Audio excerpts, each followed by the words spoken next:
Next book called The Couch Potato. We've read Tracking Me, Lim. I know you're seated there, but can you just turn around?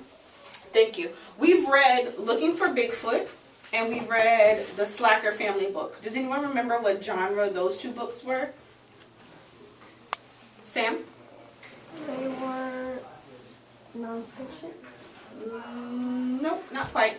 Remember, nonfiction is usually like something like a newspaper that gives us information. Oh, I meant to say fiction. You meant fiction? What type of fiction? Hands down, he's got it.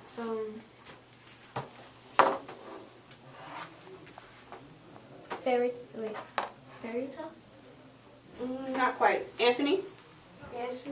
Fantasy. What type of fiction, Sam? Fantasy. Fantasy is something that is like so, it's like so bizarre, or like it can't actually happen in real life. So that's what you want to think about fantasy. So it might have like talking animals and things like that. The story we're going to read today, The Couch Potato, is a little tricky to think about what genre it is. It's definitely a fantasy. But because it has a boy and real people, we might think it's realistic fiction, because realistic fiction is it could happen, but it didn't happen. But in this case, in The Couch Potato, some things are going to go on that are so strange that they could not happen in real life. So this is actually a fantasy text. And so we'll talk more about that later. Looking at the title, The Couch Potato, what do you know about couch potato? What is a couch potato? If I said, Kevin, you're a couch potato, what does that mean? Go ahead and tell us. Like, you're lazy sitting on the couch? Yep, you're lazy. Does anyone remember, we talked about this briefly the other day, what kind of phrase is the couch potato? Anthony? The phrase? Yep, so we talked about like figurative language, we talked about a specific type. The couch potato would be one of those phrases. What? No, not quite. Does anyone remember? It starts with an I. I bet you if I write it, you're going to remember. We said another phrase was like, it's raining cats and dogs. Idiom? An idiom. Yep. So the couch potato is an idiom. So an idiom is a phrase that doesn't mean like exactly what it says. Like, he's not literally a potato sitting on the couch. If I said it's raining cats and dogs, it's not literally raining cats and dogs outside. So just keep that in mind, because there's going to be other idioms that you might see in the story. All right, so turn to pages 2 and 3 in your book.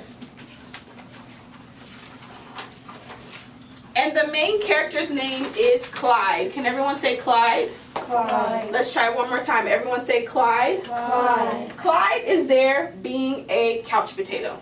He was tired of school and homework and book reports. Kind of think of how you might feel like when it's like June in a school year, like you're just ready to get done with everything and move on. So he's lying on the couch and he doesn't want to do anything anymore.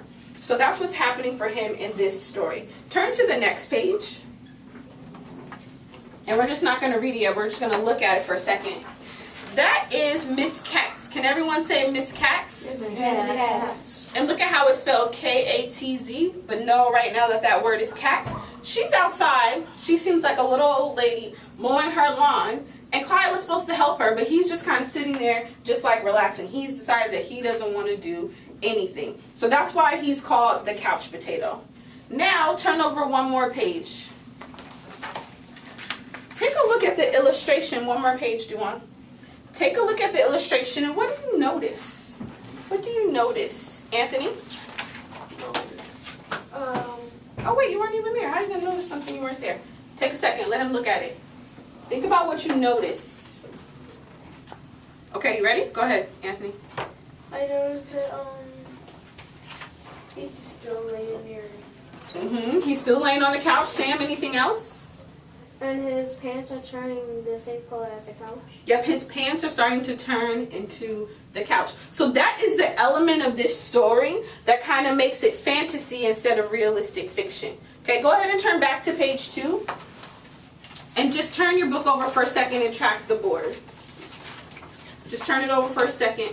So turn it over, flip it just like Kevin did. Sam, flip it over. Flip it over. Flip it over. Lemuel, what did I just say? Thank you. I want you to wake up. Flip it over. Alright, so our objective for today is we're going to make inferences about how Clyde changes using textual evidence to support. So I gave you some post-its. I gave you 4. You really only need 3, but I gave you an extra one just in case you make a mistake, Samira. And I want you to think about, what is Clyde like at the beginning of the story? What is he like in the middle?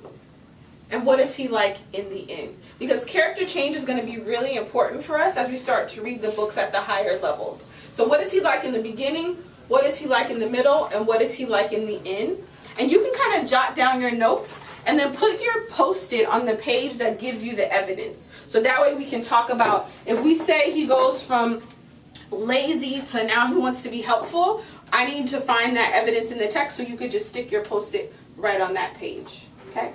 Juwan, what are you going to be looking for as you read about Clyde in the Couch Potato today? You're looking for how he changed, how he was in the beginning, how he was in the middle, and how he was Good. Lim, tell me one more time. I just want to make sure we all have it. What are we going to be looking for when we're reading the Couch Potato today? The beginning, middle, and end. What about the beginning, middle, and end? How Clyde changed the story. Yep, how Clyde changed in the story. All right, so I'm going to set the timer for about 10 minutes. And again, you can just jot your notes on your post-it and stick it right on your textual evidence. Go ahead and turn it over. You can get started.